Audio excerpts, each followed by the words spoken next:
have heart attacks. Yeah, there's different kinds of foods right now. That's a new one. That's a new one that they just came out with. I even caught it too. They said it's mutating. Even these average peons, man. Even these, and that shows you this. And this is just this year.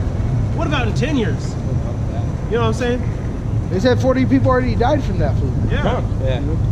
So shit. I thought I was gonna That's die. a plague. I was praying to Yahweh for mercy, man. I thought that was it for me. But like you Famine said, already started. Esau is so wicked. He doesn't just want what's yours. He also wants your life too. Like what pleases Esau is death. Well, you know what he's trying to do is pretty much control. torment your life so bad that you curse the Most High. Huh? And then That's you his. accept him. That's his job. He's trying to get you in so much debt that you curse the Most High. He makes you hate your power. That's how he keeps you separate from it. Like the military, like how they rehabilitate people. You know, it's like a dude that comes back from the war with shell shock, and you need your gun skills, right? In the movies, they always show like a dude, he's afraid. The Rock, he did it in that one movie in Australia. He was afraid of guns. He's like, you don't touch guns. And then finally, all those guns are going off, and he flips out, and he's just like, he grabs 2 shotguns. He's like, and he's just like, bah, bah, bah, bah, bah, bah, bah. But his fear of what happened to him stopped him from engaging his weapon. That was his blessing. This is our blessing. This is our inheritance. This truth. So that's what you're supposed to embrace. You're supposed to embrace this. Don't let the fear of what happened to you in your past life stop you. Right, because even the time we've been out here, I've had like 10 work calls, man. I've got to throw my phone across the street and just never go back. But then what? Then you don't eat? You don't have nowhere to sleep? Yeah, you gotta do it. Be as wise as a serpent out You know here. what I'm saying? We really are catching over here in Esau's kingdom. And that goes back to that script you got out. Bring that one out. And then you're still holding that Isaiah, right? Because that's what it is. This is how you're going to survive this martial law. How you doing? How you doing? Go start at verse 3 or verse 4? I'll start at verse 3. Yeah. This is Sirach chapter 33, verse 3. A man of understanding trusteth in the law, and the law is faithful unto him as an oracle. Prepare what to say, and so thou shalt be heard, and bind up instruction, and then make answer. Right? So that you may answer. You're not supposed to be looking for another man with the answers. You're trying to become the man with the answers. So what do? With Elder Tahar, Elder Apostle, the Elder Apostles that lead Great Millstone, those are the men that are pushing this truth. So what do you do now? Now you feed. You know, this truth is like, they give you an example as milk. So then you feed and feed and feed and get fat on this truth. What does a bear do before a hibernation, before a dark period? He feeds and feeds and feeds and gets fat. What do all nature do before a cold winter comes? They feed and feed and feed and get fat. What are we supposed to do? You're supposed to be feeding and feeding off this truth and getting fat. But not to the point not where obesity. you're not moving. Right. Because you can get, and that's where these fucking reprobates come out. Because like you said, they feed and feed and they get fat, but they fatten their hearts too in their ears. And their pockets. And that's like the brother said, you want to fat yourself up, but you got to know balance and righteous judgment, knowing how fat you're supposed to get for the time. Because if you're too fat, you think you're all pumped then you're up. a prey. Then you're a victim. But if you're just fat enough, you can survive without eating for a few days. Have that Isaiah. This is Isaiah 14 and 21. Prepare slaughter for his children, for the iniquity of their fathers. And that's even in talking about our own people too.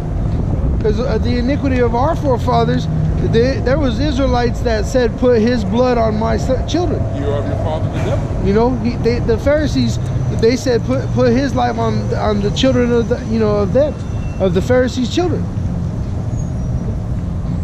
Read that one more time, huh? This is Isaiah 14 and 21. Prepare slaughter for his children, for the iniquity of their fathers, that they do not rise, nor possess the land, nor fill the face of the world with cities. And that's just like we were talking about that earlier with Saul. Saul said he saw some good, so then he spared, and now look, we're overwhelmed by these devils. You know, the Ashdod, you know, it has a bastard in it. So what we do today has a great effect on tomorrow, but people are not willing to invest that effort in today. Today you should be in the scriptures before anything.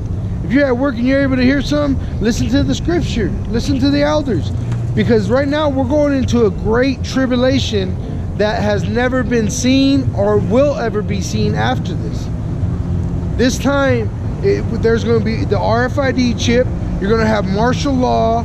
You're going to have FEMA camps. You're going to have rape. You're going to have starvation. You're going to have blood-drenched streets. You're going to have people screaming in chaos. You're going to have cannibalism. You're going to have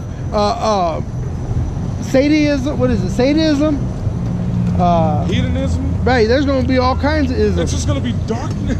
You know what I mean? Because it's going to get real bad Darkness. out here. It's going to be terrifying.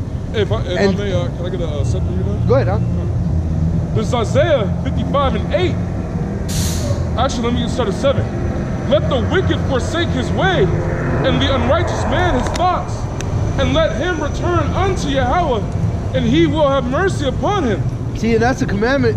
He's pretty much telling everyone to their lot. Wherever you belong, go to your lot. Do what you're supposed to. You're going to do what you have to do because it was put in you to do it. And that's what I'm saying. If you're an elect, you should be doing as an elect. There is no more time to be mixing in with these heathens. Because just like in the carnal world, if a police raids a house and it's full of drugs and you're there visiting, guess who gets charged? You do. Exactly. So if you're in a house of wickedness, when Yahweh Shai comes back, Guess who gets charged? right. And I got a little more in it. It says, and to our power, for he will abundantly pardon. And this is to point out what you said about Saul. For my thoughts are not your thoughts, neither are your ways my ways, saith Yahweh. So like you said, Saul said, I see a little good in them. I saw a little good. The Most High told him, kill them all. None of them are good. But you see, that's what people get mixed up. He got too comfortable with his ability. Yeah, he said the Most High. He seen it as he was the Most High. Look at Moses. And Moses, what did he do with the rock? He smashed the tablet. And he actually took the honor of the Most High, not that rock, the rock that gave water. Oh, come on. That's becoming too fat or what? Exodus 21. No, not this. I'll have to pull it up. No. And that's overfeeding yourself, huh? You're getting overfeeding yourself. Well, yeah, Moses took the glory because when we'll get it for the scripture for the sake. Some people just insane. Some people. Are you still holding that up? That Isaiah? I just got it. Keep going. Yeah, go ahead.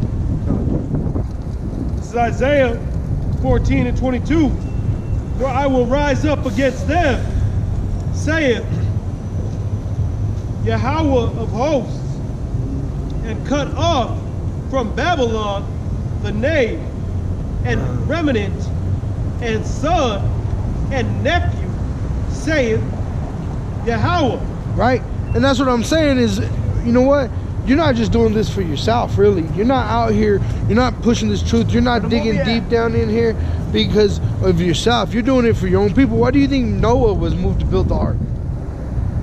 Himself? No, he had loved ones that he cared about, and that's what motivated him. He knew that there was great destruction. The fear of the Lord came upon him. He feared the destruction.